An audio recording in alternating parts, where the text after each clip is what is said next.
இந்த மலேசியா சுற்றுலாவில் இப்போ நாம் கிங் பேலஸ் மலேசியா மன்னர் அரண்மனை அதை பார்க்குறதுக்கோசம் நம்ம போயிட்டு இருக்கோம். ஒரு மலேசியா ஏற்கனவே பார்த்தபடி தான் அதனுடைய டிரான்ஸ்போர்ட், டிராஃபிக், அதனுடைய சுற்றி இருக்கக்கூடிய இயற்கை வளம் 70% வந்து க்ரீனரியாக இருக்குன்றாங்க. 30% இடம் தான் அவங்க யூஸ் பண்ணிகிட்டு இருக்காங்க. நல்ல மழை பெஞ்சு லைட்டான மழை தான், நல்ல மழை பெஞ்சு நின்றுட்டு லைட்டான மழை இருக்குது. அதில் நம்ம இப்போ போயிட்டே இருக்கோம். கிங் பேலஸை பார்க்குறதுக்கோசம் போயிட்டு இருக்கோம். மலேசியா இது வந்து 9 மாநிலம், நம்ம இந்தியாவில் இருக்கக்கூடிய மாநிலங்கள் போல் இதில் மொத்தம் 9 மாநிலங்கள் இருக்குது. அது இல்லாமல் 2 வந்து கவர்னர் கண்ட்ரோலில், நம்ம யூனியன் பிரதேசம் சொல்கிறோம்ல அது மாதிரி கவர்னர் கண்ட்ரோலில் 2 மாநிலம், மொத்தம் 11 மாநிலம் சேர்ந்தது வந்து மலேசியா. இந்த 9 மாநிலத்தில் ஒரு மாநிலத்துக்கும் ஒரு சுல்தான், அதிபர், அவர் தான் வந்து அதிபராக இருப்பார். இந்த 9 சுல்தான்களும் ஒரு மீட்டிங் போட்டு அவங்களுக்குள்ள ஒரு எலெக்ஷன் மாதிரி வச்சு அதில் ஒரு சுல்தானை தேர்ந்தெடுத்து அவர் தான் மலேசியாவுடைய மன்னராக இருப்பார்.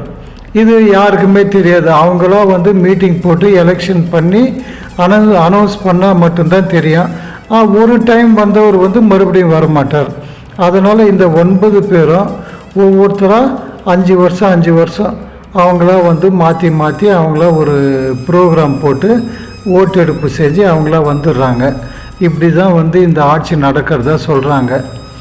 இப்போ நம்ம அந்த மன்னர் அரண்மனையில் வெளியில் இருக்கக்கூடிய அந்த வாசல் வரைக்கும், என்ட்ரன்ஸ் வரைக்கும் நம்ம போகிறதுக்கு அனுமதி இருக்குது.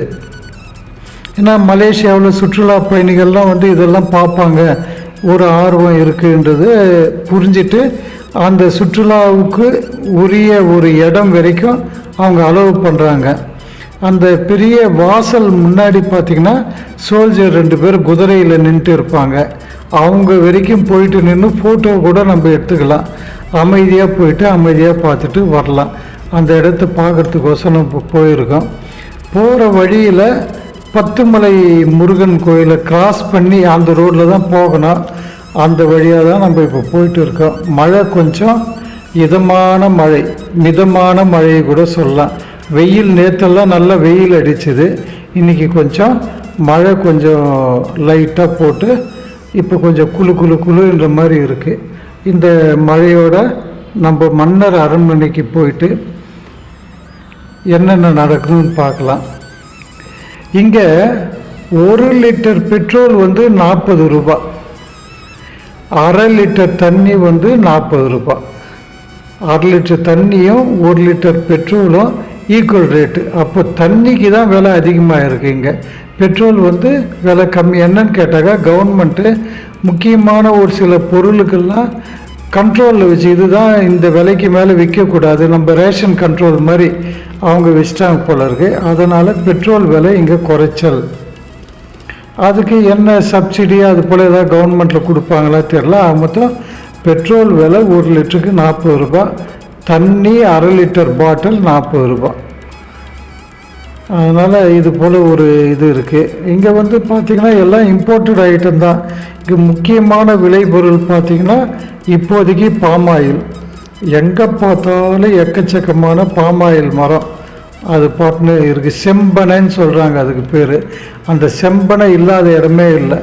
யாருனாலும் போய்ட்டு நான் செம்பனை வைக்க போகிறேன், இந்த இவ்வளோ இடம் வேணும்னு கேட்டால் கவர்மெண்ட் உடனே கொடுத்துடுமா அவங்களுக்கு ஃப்ரீயாக இருக்கிற இடத்த.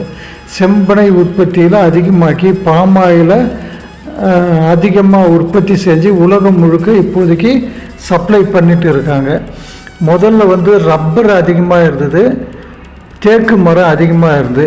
இப்போ அதிலெல்லாம் ஒரு சிக்கல் இருக்கிறதால அந்த பயிரெல்லாம் வந்து பண்ணாலும் நிறைய பேர் வந்து அதுக்கு லேபர் தேவைப்படுறாங்க. அதனால் வந்து அவங்க அதெல்லாம் வந்து குறைச்சிட்டு இப்போ செம்பனை பாமாயிலுக்கு வந்து ரொம்ப இறங்கிட்டாங்க. அதனுடைய ஈல்டு குயிக்காக வர அளவுக்கு ப்ரீடிங் அதெல்லாம் இருக்கக்கூடிய பாமாயில் மரங்கள் அதிகமாக வச்சுருக்காங்க. இந்த பாமாயில் மரத்தில் ஒரு கொலை தள்ளுது.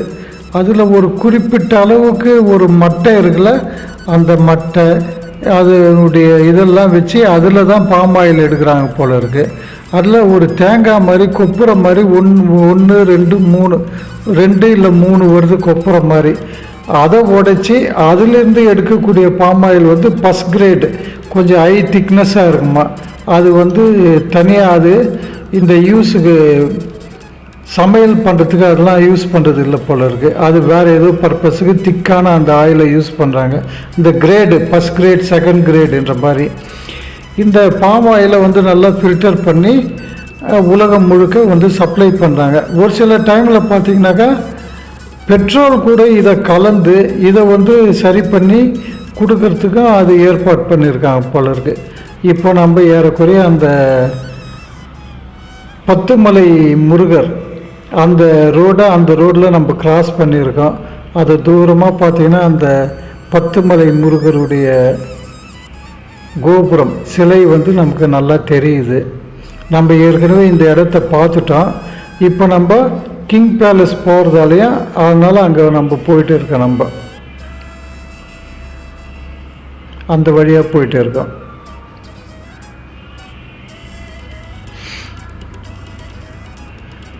இங்கே நிறைய பார்த்தீங்கன்னா நிறைய பொருள்களுக்கு பார்த்தீங்கன்னா டேக்ஸ் ரொம்ப குறைச்சிருக்காங்க.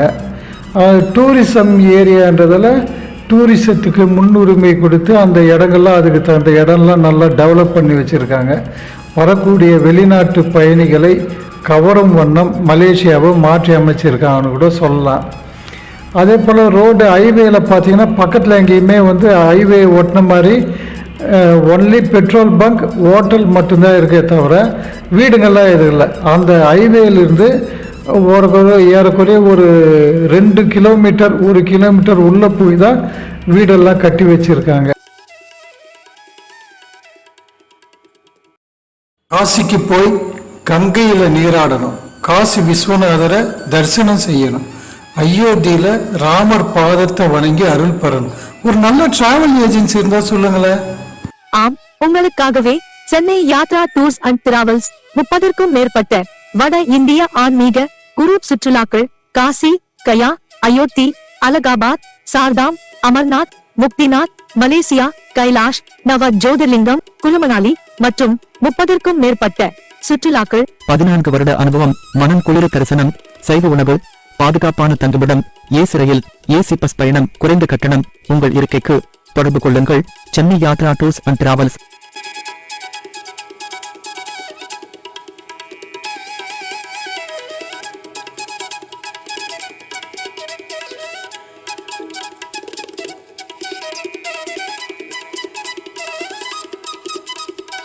இப்போ நம்ம ஏறக்குறைய அந்த இடத்துக்கு வந்தாச்சு.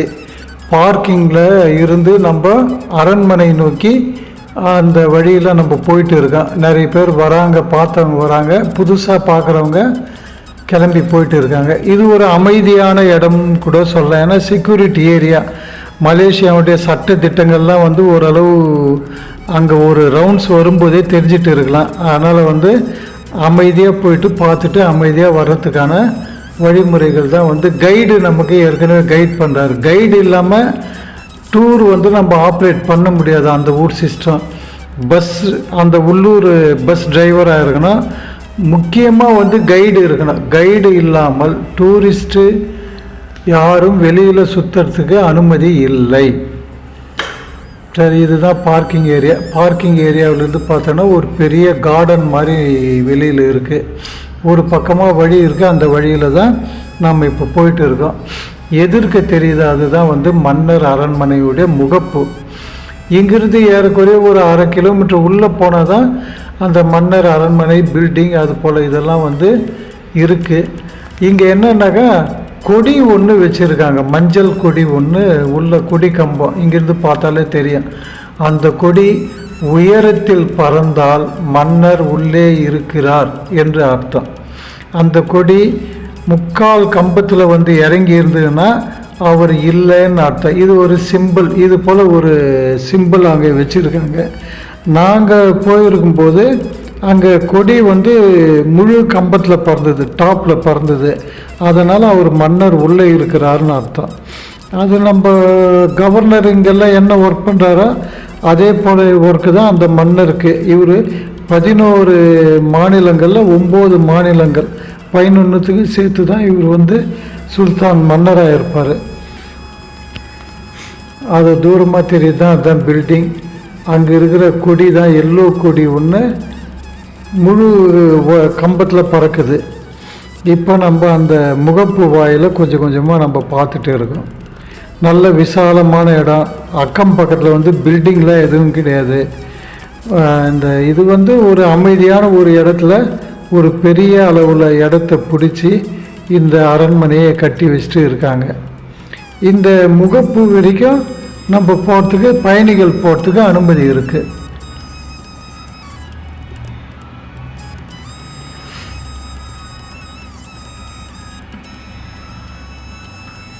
நல்ல அழகான கலை அம்சத்தோட நல்லா டிசைன் பண்ணி கட்டியிருக்காங்க. வெளியில் பார்த்தீங்கன்னா பிரம்மாண்டமான ஒரு இடம், தாராளமான இடம் இருக்குது. வர்றவங்க எல்லாரும் பார்த்தா ஃபோட்டோவாக எடுத்து எக்கச்சக்கமான ஃபோட்டோ எடுக்கிறாங்க.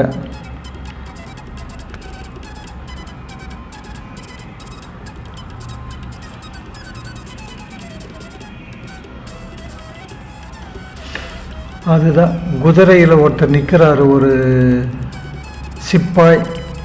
அவர் பக்கத்தில் போய் நின்று கூட நம்ம ஃபோட்டோ எடுத்துக்கலாம். ஆனால் குதிரையை தொடக்கூடாது, அது மிரளாத வரைக்கும் நம்ம பார்த்துக்கணும். இந்த பக்கம் ஒருத்தர் இருக்கார், அந்த கடைசியில் ஒருத்தர் இருக்கார், நடுவில் கேட்டு இருக்குது, மூடி இருக்குது.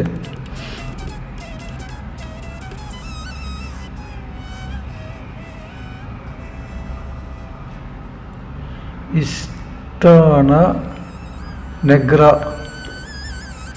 மன்னர் அரண்மனைன்னு பேர் போல இருக்கு. செக்யூரிட்டி சிஸ்டம்லாம் இங்கே ரொம்ப நல்லா இருக்கு. நிறைய ஃபாரினர்ஸ்லாம் வராங்க.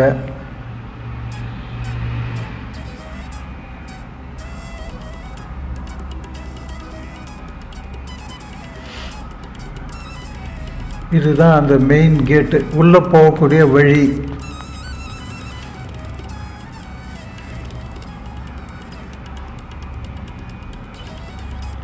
தூரமாக உள்ளே தெரியுது தான் அரண்மனை. ஏறக்குறைய ஒரு 1/2 கிலோமீட்டருக்கு மேலே இருக்கும். இங்கேருந்து அங்கே போனால் தான் வந்து மன்னர் அரண்மனைக்கு போக முடியும்.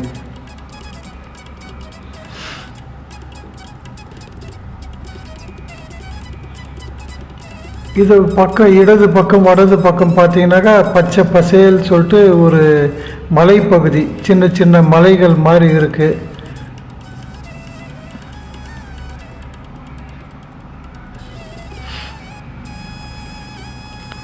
அக்கம் பக்கத்தில் வீடெல்லாம் கிடையாது.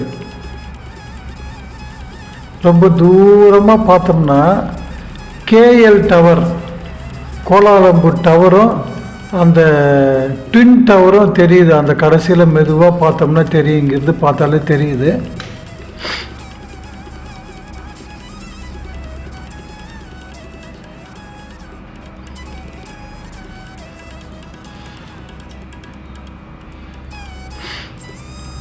அந்த அரண்மனை வெளியிலிருந்து ஒரு சுற்றி பார்த்துட்டோம். தூரமாக தெரியுது பாருங்க கேஎல் டவர். காசிக்கு போய் கங்கையில் நீராடணும், காசி விஸ்வநாதரை தரிசனம் செய்யணும், அயோத்தியில் ராமர் பாதத்தை வணங்கி அருள் பெறணும். ஒரு நல்ல டிராவல் ஏஜென்சி இருந்தா சொல்லுங்களேன். ஆம், உங்களுக்காகவே Chennai Yatra tours and travels 30க்கும் மேற்பட்ட வட இந்திய ஆன்மீக குரூப் சுற்றுலாக்கள் காசி, கயா, அயோத்தி, அலகாபாத், சார்தாம், அமர்நாத், முக்திநாத், மலேசியா, கைலாஷ், நவ ஜோதிர்லிங்கம், குலுமணாலி மற்றும் 30க்கும் மேற்பட்ட சுற்றுலாக்கள். 14 வருட அனுபவம், மனம் குளிர தரிசனம், சைவ உணவு, பாதுகாப்பான தங்குமிடம், ஏசி ரயில், ஏசி பஸ் பயணம், குறைந்த கட்டணம். உங்கள் இருக்கைக்கு தொடர்பு கொள்ளுங்கள். Chennai Yatra tours and travels.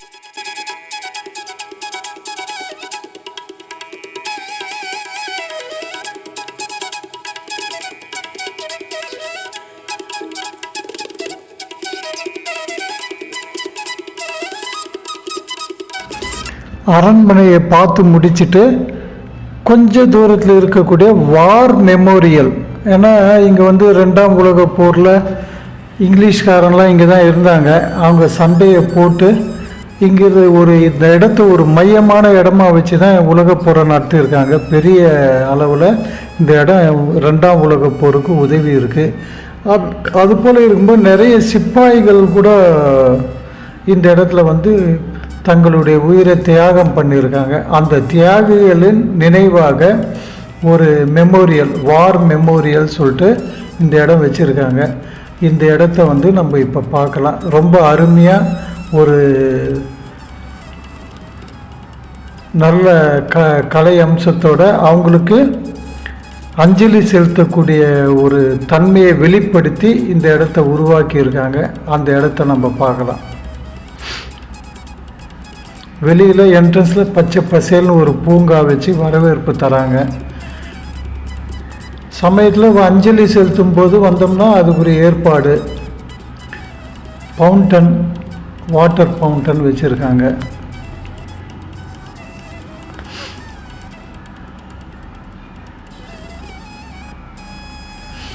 இதுதான் நினைவு தூண். அந்த தூணில் வந்து அந்த இயர்லாம் எழுதியிருக்காங்க. முதல் உலகப் போர், 2ஆம் உலகப் போர், அந்த வருஷம்லாம் 1914 டு 1918 அது போல் அந்த வருஷம்லாம் எழுதி வச்சுருக்காங்க. இங்கே நம்ம ஃபோட்டோ எடுக்கிறதுக்கு வசதியாக நிறைய ஏற்பாடெல்லாம் பண்ணியிருக்காங்க. இங்கேயும் பார்த்தா ஃபாரினர்ஸ் நிறைய பேர் வந்திருக்காங்க.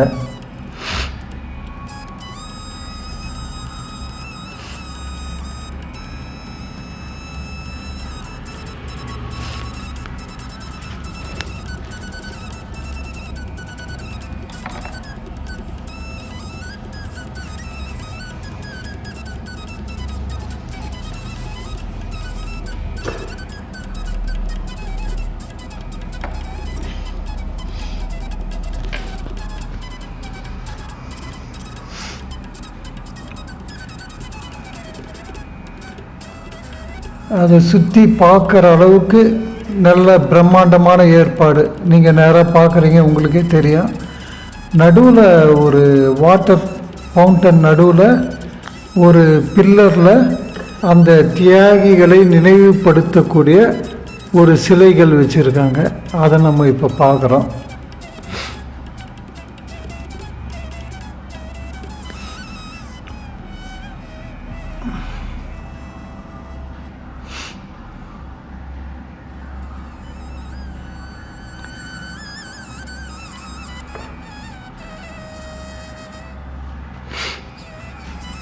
இதுதான் என்ட்ரன்ஸு. இங்கேருந்து உள்பக்கமாக போனால் இன்னும் கொஞ்சம் ஒரு சில, அங்கே பார்த்தாலே தெரியுது பாருங்கள், ஒரு வட்ட வடிவமாக ஒன்று வச்சு அது மேலே ஒரு கோபுரம் போல் ஒரு இதை வச்சு அதுக்கு நடுவில் வீரர்களுக்கு மரியாதை கொடுக்கறதுக்கான ஒரு சிலைகளை வச்சுருக்காங்க.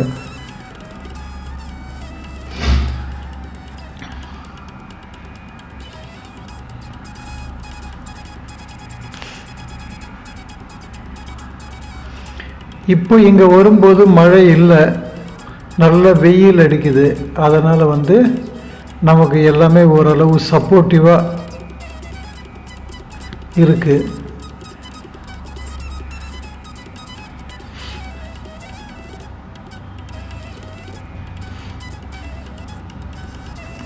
இதோடைய முகப்பில் இதுவும் பார்த்தீங்கன்னாக்கா ஒரு இயர் ஒரு ராஜா குறிக்கிற அளவுக்கு ஒரு சில இதெல்லாம் ஏதோ கொடியெல்லாம் வச்சுருக்காங்க.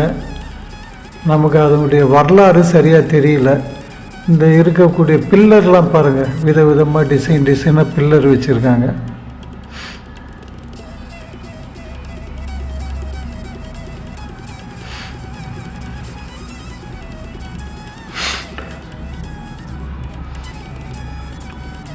ஃபவுண்டன்,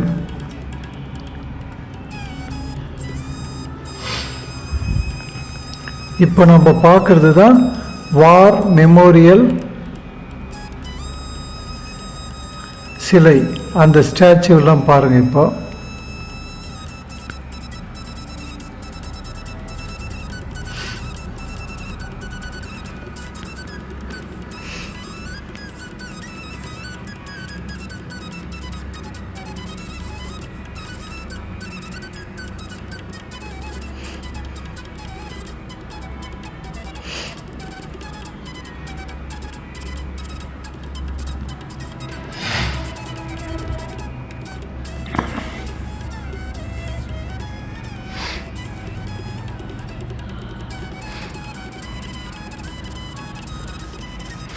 இங்கே கூட்டம் கொஞ்சம் கம்மியாக தான் இருக்குது.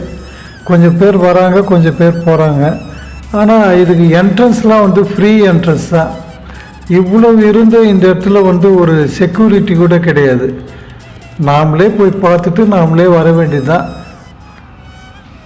நம்ம இந்தியாவிலலாம் என்ன பண்ணுவோன்னா, இங்கே அட்லீஸ்ட் எம்ப்ளாயீஸ் கொஞ்சம் பேர் இருப்பாங்க.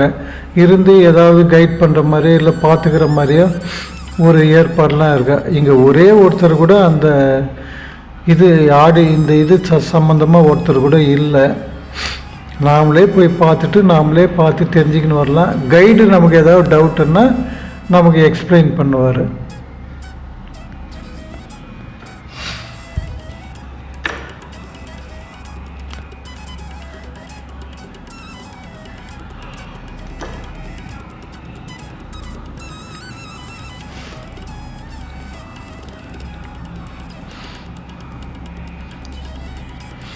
இந்த சிலையோட முன் பக்கத்துக்கு வந்துட்டோம்.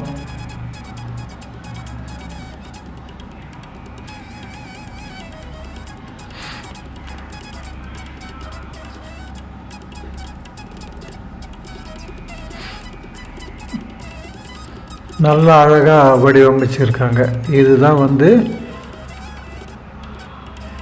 வார் மெமோரியலில் இருக்கக்கூடிய சிலை.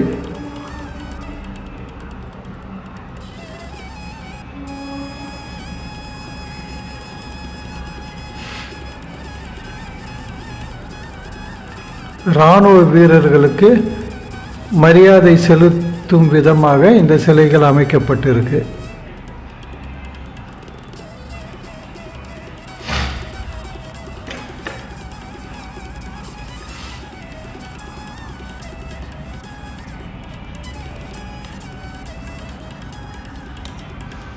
கிங் பேலஸை பார்த்துட்டோம். பக்கத்தில் இருக்கக்கூடிய வார் மெமோரியலையும் பார்த்துட்டோம். மலேசியாவில் இது வந்து பார்க்க வேண்டிய ஒரு சில இடங்கள்.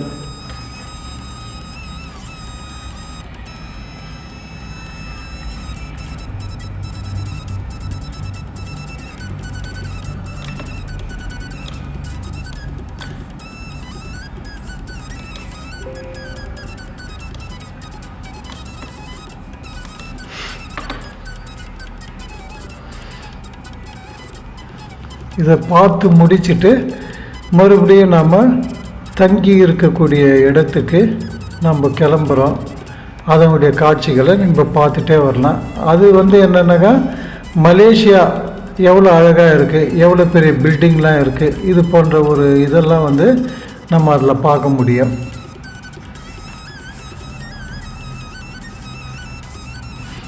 இதுதான் நம்ம அங்கேருந்து பார்த்துட்டு திரும்ப வரக்கூடிய ஒரு இது. பஸ்ஸில் இருந்தபடியே எடுத்த ஒரு சில காட்சிகள் இது.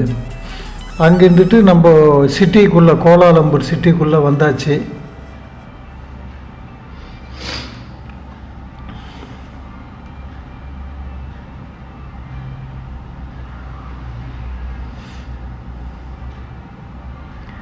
வாய்ப்பு கிடைத்தால் நீங்களும் ஒரு முறை மலேசியாவுக்கு சென்று அந்த வண்ணமிகு மலேசியாவை, கலர்ஃபுல் மலேசியாவை கண்டு ரசிக்குமாறு தங்களை அன்புடன் கேட்டுக்கொள்கிறேன்.